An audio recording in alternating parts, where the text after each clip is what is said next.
que c'était long, mais que c'est bon, parce que l'équipe de France est en 16e de finale. Et puis ça, c'est plus important. Mais la condition du match, le match en lui-même, on va en parler tout de suite. C'est parti. Classé à l'ennemi de la GMP13, on se retrouve pour une nouvelle vidéo résumée du match entre l'équipe de France et l'Irak. Victoire de l'équipe de France 3-0 en écrasant l'Irak, mais d'une manière phénoménale, hein, clairement, je préfère le dire. Hein. L'Irak a été inoffensif, ils ont eu quand même quelques petites offenses, mais au final, ça n'a rien donné, et puis bah, tant mieux pour nous. Et donc l'équipe de France assure les 16e de finale, et puis assure le boulot. Et donc maintenant, on va voir ce qui va se passer durant les 16e de finale, et puis ça risquerait d'y aller fort. Parce que les 16e de finale, il y a quand même du monde qui nous attend quand même. Mais avant, il faut déjà se concentrer sur le match face à la Norvège qui aura lieu dans 4 à 5 jours, il me semble. Et donc, franchement, il faut continuer à faire le boulot. Et puis, j'espère qu'on va battre la Norvège au prochain match. Du coup, il faut déjà se concentrer évidemment sur la Norvège avant de se concentrer sur les 16e de finale. Parce qu'il faut finir premier de ce groupe. C'est important de finir premier de ce groupe. Super important parce que finir premier de son groupe, tu as quelques avantages évidemment. Si jamais tu finis deuxième, tu as quand même quelques petits désavantages. Mais je sais que l'équipe de France ne finira pas troisième. Hein. Clairement, vu les deux matchs qui nous ont pondus, 3-1 face au Sénégal, 3-0 face à l'Irak. Que dire de plus? Mais sinon, on va parler sinon de la condition du match. Alors, la première mi-temps, c'est très très bien passé. Avec Mbappé qui nous claque un joli but, très très but magnifique, etc. L'équipe de France qui sont partis directement à l'attaque dès le début du match et franchement ça faisait plaisir à voir. L'Irak qui tentait mais qui n'arrivait pas du tout à ressortir les ballons, qui n'arrivait pas à faire les choses correctement et sinon bah l'Irak, leur match c'est un échec total pour être honnête. Je suis désolé pour vous mes amis irakiens mais votre match c'est un désastre.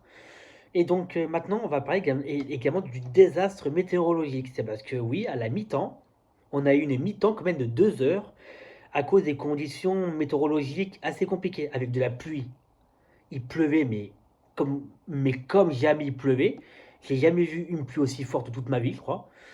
C'est les States. Hein. Et puis surtout, il y avait un risque d'orage. Et puis du coup, en gros, la FIFA et les stadiers, ils ont évacué tout le monde.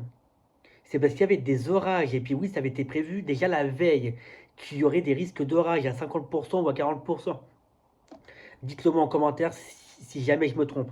Mais en tout cas, voilà, il y avait des risques nombreux d'orages et puis bah ça s'est produit. Ça s'est littéralement produit parce que bah au final c'est bien ce qui s'est passé. Et puis donc on a eu 2 heures d'interruption. C'est parce qu'il y a eu plusieurs éclairs. C'est parce que le compte à rebours avait mis 30 minutes avant que le match reprenne. Et puis au final, de vu qu'il y a eu des éclairs à nouveau pendant ce compte à rebours, et bien du coup ça a remis le compte à rebours à zéro, 30 minutes, etc. Du coup en gros ça a ajouté du temps, et puis bah, au final on est arrivé à 2 heures de mi-temps, et puis bah, après 2 heures de mi-temps, c'était parti. Mais franchement c'était pas gagné, pourquoi? C'est parce que les joueurs étaient revenus sur la pelouse, mais il pleuvait encore à donf, mais j'ai jamais vu ça. La pelouse était gorgée d'eau, mais comme jamais. Alors oui, je veux être honnête, hein, la pelouse à Philadelphie, dans le Lincoln Field, était largement meilleure que celui au MetLife Stadium à New York. La pelouse était beaucoup plus belle, la couleur était beaucoup plus vive, et de deux, bah, ça avait l'air d'être plus praticable par rapport au MetLife Stadium. Mais bon, MetLife Stadium, au final, l'équipe de France, ils l'ont fait avec une victoire 3-1. Mais bon, voilà quoi, les États-Unis, c'est quand même très très particulier en termes de météo et surtout en termes de climat, hein. En termes de pelouse aussi, et puis en termes de stade, c'est quand même très très particulier. Et surtout en termes d'horaire, ça parce que le décalage horaire aussi, c'est un petit peu chiant. Hein. Finir un match à 3 heures du matin, heure française, je préfère vous le dire. Hein. C'est très très compliqué, et franchement, déjà qu'en plus en ce moment il fait très très chaud, donc oui, hydratez-vous, c'est important. Mais en plus là, voilà quoi. Voilà, voilà, voilà. Donc, première période, Mbappé qui marque, qui met un super but. En deuxième période, après 2 heures, le match reprend, il ne pleut plus. Il ne pleut plus, ça s'éclaircit même, et la fête recommence. Dembélé qui marque, mais d'abord Mbappé, et surtout le gardien irakien qui fait une erreur phénoménale. Le gardien irakien qui fait une erreur phénoménale, Et puis, bah, du coup, bah, ça laisse l'équipe de France, l'attaque de l'équipe de France, à pouvoir essayer de rebondir. Et puis, bah, Mbappé bah, qui marque le doublé. Avec un petit 1-2, je crois bien que c'est avec Dembélé, je crois. Dembélé qui récupère la balle qui était laissée toute seule par le gardien irakien. Et du coup, bah, Dembélé kiffe la passe à Mbappé pour au final qu'Mbappé la marque directement. Du coup, en gros, ça faisait 2-0. Mais sauf que quelques minutes plus tard, Dembélé, il met la balle au fond du filet pour le 3-0. Le Ballon d'Or 2025 a marqué pour la première fois dans sa carrière en mondial. En tout cas, ça fait plaisir à voir parce que bah, Dembélé qui marque, c'est bon pour le Ballon d'Or 2026, clairement. Et surtout moi qui rêverais voir un nouveau Dembélé Ballon d'Or, bah, ça donne un bon bout. Mais en même temps, j'aimerais beaucoup voir Mbappé devenir le meilleur buteur de l'histoire de la Coupe du Monde.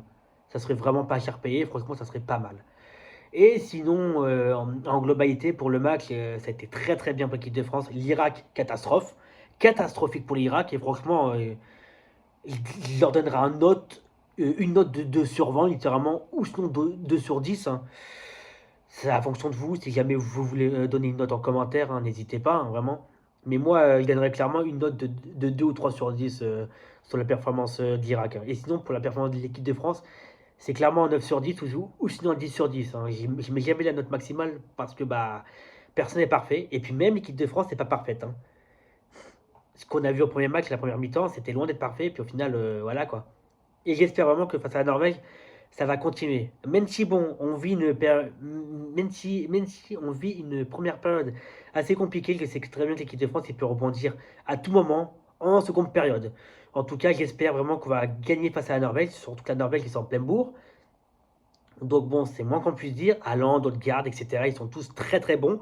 Donc bon, ça peut laisser des appréhensions pour le dernier match face à la Norvège qui se passera au GS Stadium à Boston, Massachusetts. Et puis bah par rapport à Mbappé, espérant qu'il va détrôner Messi en termes de nombre de buts une l'histoire de la Coupe du Monde, c'est parce que Messi a détrôné Miroslav Klose. Et puis bah Mbappé risquerait de détrôner Miroslav Klose et puis bah j'espère qu'il va détrôner Messi, Mbappé qui va peut-être détrôner Messi. J'espère parce que Messi pour moi, ça fait tâche. Déjà qu'en 2022, il a volé de la Coupe du Monde. La FIFA a donné de la Coupe du Monde à Messi, clairement, je préfère le dire. Hein. Je le dis haut et fort. Je le dis haut et fort. Et puis ensuite, après, de les insultes racistes, etc., ça a été. Hein. Mais sinon, voilà quoi. Très content de l'équipe de France. Et puis, bah, les 16e de finale, c'est dans la poche maintenant. C'est littéralement dans la poche. Maintenant, on va passer aux stats. Voici les stats du match. Parce qu'il y a toujours des stats, hein, toujours. Hein. J'en donnerai toujours des stats. Hein. Même si, bon, même si ce ne sera pas affiché à l'écran. Mais au moins les stats, je les donne quand même à l'oral. Donc, 19 tirs contre 4 pour l'équipe de France. Tir cadré, 5 tirs cadrés contre 0. L'Irak s'est raté et puis il n'a eu aucun tir cadré. 4 tirs, 0 tir cadré. Ils ont eu seulement 4 tirs l'Irak. Position de balle, 56% contre 44%. La France a eu 56%. Précision de passe, 91% contre 86%. Ok. 8 fautes concédées par l'équipe de France contre 4 pour l'Irak. Par contre, pour les fautes, il va falloir un petit peu revoir ça pour l'équipe de France. Carton jaune, il n'y en a pas eu pour l'équipe de France. Par contre, il y en a eu un pour l'Irak. Carton rouge, il n'y en a pas eu. Hors-jeu, il y en a eu un seul pour l'équipe de France. Et puis, il n'y en a pas eu pour l'Irak. Corner, 4 pour l'équipe de France, 2 pour l'Irak. Donc, pour vous dire, sur tous ces stats-là, et puis le score final, c'est un score de 3-0. Donc oui, le prochain match, ce sera la Norvège, évidemment. Et puis j'espère qu'on va gagner. Ou sinon, à minima, faire un match nul. Parce qu'en général, les derniers matchs de groupe de l'équipe de France, on fait soit un match nul ou soit une défaite. J'espère vraiment que ça va changer la donne. Et puis qu'on va finir sur une victoire. Après bah, si on finit sur un match nul, c'est pas très grave, évidemment. Mais bon, pour, pour notre conscience, j'aimerais bien qu'on termine la phase de groupe pour une fois avec une victoire. 1-0, 2-0, 2-1, 3-1, 3-2. Mais au moins une victoire. On verra de toute façon dans 4 à 5 jours. Je suis très impatient de vivre ce match Norvège-France. Et puis bah, ça risquerait d'être un incroyable spectacle pour le coup. Voilà tout pour cette vidéo. C'était classé à Lenny. À la caméra. Et puis Gaman qui vous parle. Merci à tous d'avoir suivi cette vidéo. N'hésitez pas à suivre la chaîne, vous abonner, activer la cloche, nous suivre sur nos différents réseaux sociaux, commenter la vidéo, c'est très très important aussi pour nous. Et surtout, n'hésitez pas, surtout, à rejoindre notre serveur Discord qui s'affiche en description évidemment, et nous suivre sur Instagram qui s'affiche également en description. Merci à tous, c'était Classé Aléni. Salut, salut!